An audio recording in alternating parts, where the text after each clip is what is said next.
ኦኬ እዚህ ጋር አጼ ምኒልክ ንጉሠ ነገሥት እያሉ በኦርቶዶክስ ቸርች የትኛው ቸርች እንደሆነ ባላውቅም ያሞጋግሳሉ።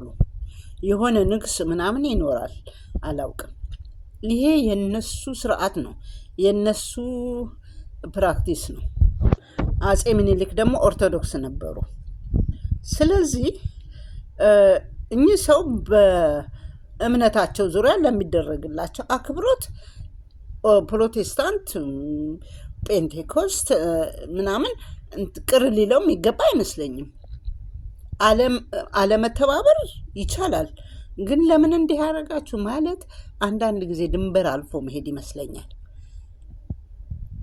ኦርቶዶክስ ቸርች እኮ አጼ ምኒልክ ቢመሰገኑ ሀገራቸው ነው፣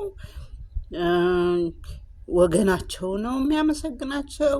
አጼ ምኒልክ መቅደስ ውስጥ ገብተው ቢሆን የሚደረገው እኔ እንደው አሁን መቅደስ ውስጥ ይሆን ብዬ ጥያቄ ፈጥሮብኝ ነበረ። ግን መቅደስ ውስጥ ቢሆን ምን አገባኝ አልኩኝ። ስፒዲስ ገብቶ የለ እንዲህ መቅደስ ውስጥ እንኳን አጼ ምኒልክ። ስለዚህ ባልደግፍም ባልነቅፍም ድጋፍም ተቃውሞ ባይኖረኝም እኔ እዚህ ጋር አጼ ምኒልክ ለምን ተነሱ አይደለም።